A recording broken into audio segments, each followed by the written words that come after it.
நமச்சிவாய சிவாய நம. அனைத்து தமிழ் உள்ளங்களுக்கும் கனிவான வணக்கங்கள். நாம் இந்த பதிவில் குரு பகவானின் அதிசார பயிற்சியால் ஏற்படும் சுப மற்றும் அசுப பலன் என்ன என்பதனை பற்றி காண்போம். கடந்த மே மாதம் 14ஆம் தேதி குரு பகவான் ரிஷபராசியில் இருந்து மிதுனராசிக்கு பயிற்சி அடைந்தார். சனி பயிற்சிக்கு அடுத்தபடியாக ஜோதிடத்தில் மிகவும் சக்தி வாய்ந்தது குரு பயிற்சி ஆகும். பொதுவாக குரு பகவான் ஒரு ராசியில் இருந்து மற்றொரு ராசிக்கு செல்ல சுமார் 1 வருட காலம் எடுத்துக்கொள்ளும் நிலையில் தற்போது 6 மாதத்திலேயே கடகராசிக்கு செல்கிறார். வரும் அக்டோபர் மாதம் 18ஆம் தேதி குரு பகவான் மிதுன ராசியில் இருந்து கடகராசிக்கு பயிற்சி ஆவார். கடகராசிக்கு பயிற்சியாகும் குரு பகவான் டிசம்பர் மாதம் 5ஆம் தேதி மீண்டும் மிதுன ராசிக்கு பயிற்சி ஆவார். கிரகங்கள் பொதுவாக தங்கள் சுற்றுப்பாதையில் ஒரு குறிப்பிட்ட வேகத்தில் நகர்ந்து ஒரு ராசியில் இருந்து மற்றொரு ராசிக்கு செல்லும்.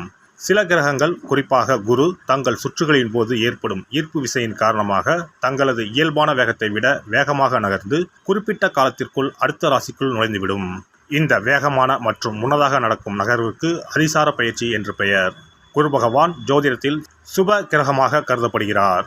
குரு அதிசார பயிற்சி நடைபெறும் காலத்தில் சில ராசிக்காரர்களுக்கு நன்மைகளும் அதிர்ஷ்டமும் எதிர்பாராத திருப்பங்களும் ஏற்பட வாய்ப்புள்ளது. இந்த பயிற்சி மக்களின் வாழ்க்கையில் திருமணம், தொழில், செல்வம் மற்றும் பல்வேறு நல்ல மாற்றங்களை கொண்டு வரும். இந்த அதிசார பயிற்சியால் உங்கள் வாழ்வில் வளமும் நலமும் செல்வ செழிப்பும் பெற்று வாழ்வில் உயரிய நிலையை அடைய எல்லாம் வல்ல எம்பெருமானை வேண்டி விரும்பி கேட்டுக்கொள்கிறேன். மிதுனராசி அன்பர்களே, மிதுனராசிக்கு 2ஆம் இடத்தில் தனஸ்தானத்தில் குரு பகவான் உச்சமடைகிறார்.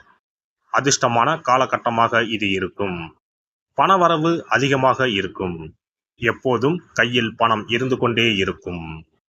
2ஆம் இடத்தில் குரு உச்சம் பெறுவதால் வரவேண்டிய பழைய பணங்கள் திரும்ப கிடைக்கும். வேலையில் பழைய பெண்டிங் பணங்கள் போன்றவை வந்து சேரும்.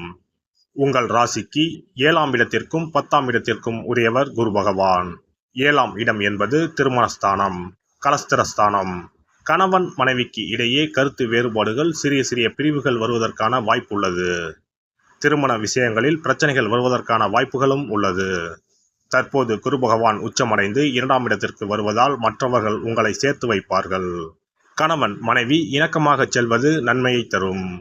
பெரிய பிரச்சனைகள் வராது என்றாலும் முன்னெச்சரிக்கை அவசியம். 10க்கு உடையவர் 2ஆம் இடத்தில் இருக்கிறார். தொழில் சார்ந்த விஷயங்களில் மிகுந்த முன்னேற்றம் ஏற்படும். பிஸியாக இருக்கும் காலகட்டமாக இது இருக்கும். வியாபாரம் ஆகாத கடைகள் கூட இனி நன்றாக செயல்பட தொடங்கும். பாதகாதிபதி உச்சம் பெற்றிருப்பதால் சில பாதிப்புகள் ஏற்பட்டாலும் பெரிய பாதிப்புகள் ஏற்படாது என்பதால் உணர்ச்சி வசப்படாமல் கோபப்படாமல் இருப்பது நல்லது. எல்லோரிடமும் இணக்கமாக சென்றிருப்பது நன்மையை தரும். கணவன் மனைவிக்குள் சண்டைகள் தீர்கின்ற பொன்னான காலகட்டமாக இது இருக்கும். குடும்பத்தில் மகிழ்ச்சி பெருகும். ஹோட்டல், உணவு சார்ந்த துறையில் இருப்பவர்கள், நீர் தொடர்பான தொழில் செய்பவர்களுக்கு அற்புதமான காலகட்டமாக இருக்கும். சந்திரனின் வீட்டில் குரு பகவான் உச்சம் பெறுவதால் அழகு சார்ந்த விஷயங்களும் நன்றாக இருக்கும். வேலை மீதான கவனம், ஈர்ப்பு அதிகமாகும். இந்த நேரத்தை சரியாக பயன்படுத்திக் கொள்வது நல்லது. தொழில் தொடங்க அற்புதமான காலகட்டம் இதுவாகும். எடுக்கும் முயற்சிகளில் எல்லாம் வெற்றி பெறுவீர்கள். தொட்டது துலங்கும் காலகட்டம். பொருளாதாரத்தில் ஏற்றம் பெறுவீர்கள். இந்த குரு அதிசார பயிற்சியால் மிகப்பெரிய மாற்றங்களும் ஏற்றங்களும் காத்திருப்பது உறுதி. குரு பகவானின் அதிசார பயிற்சிக்கு பரிகாரமாக வியாழக்கிழமைகளில் தட்சிணாமூர்த்திக்கு மஞ்சள் நிற மலர்கள் மற்றும் மஞ்சள் நிற உடையுடன் அபிஷேகம் செய்வது, குரு பகவானுக்கு நெய் தீபம் ஏற்றி வழிபடுவது, அன்னதானம் செய்வது, மற்றவர்களுக்கு உதவுவது போன்றவை சிறந்த பரிகாரங்களாகும். மேலும் வியாழக்கிழமைகளில் குரு பகவானின் காயத்ரி மந்திரத்தை உச்சரிப்பதும் நன்மை பயக்கும். குரு பகவான் சஞ்சரிக்கும் அந்தந்த ஆலயங்களில் உள்ள குரு மற்றும் நவகிரக சன்னதிகளில் தீபம் ஏற்றி வழிபட்டு வரலாம்.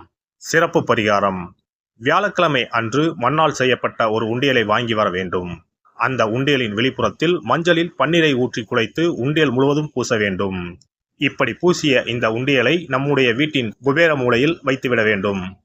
தினமும் அல்லது வாரத்திற்கு ஒரு முறை குறிப்பிட்ட ஒரு தொகையை போட்டுக்கொண்டே வர வேண்டும். உதாரணமாக 2 ரூபாய், 5 ரூபாய், 10 ரூபாய், 20 ரூபாய் என்று நம்முடைய வசதிக்கு ஏற்றவாறு ஏதாவது ஒரு தொகையை நாமே தேர்வு செய்து அதை மட்டும் 10 ரூபாய் என்றால் 10 ரூபாயாக தினமும் அல்லது வாரத்திற்கு ஒரு முறையோ போட வேண்டும். இப்படி உண்டியலில் நாம் பணத்தை சேர்ப்பதன் மூலம் நம்முடைய வாழ்க்கையில் குருவால் ஏற்பட்ட பண பிரச்சனைகளும் தன பிரச்சனைகளும் தீரும். உண்டியல் நிறைந்த பிறகு உண்டியலில் இருக்கக்கூடிய பணத்தை எடுத்து அருகில் இருக்கக்கூடிய சித்தர்கள் ஜீவ சமாதி உண்டியலில் செலுத்திவிடலாம் அல்லது ஏதாவது ஒரு பொருளாக வாங்கி கொடுக்கலாம்.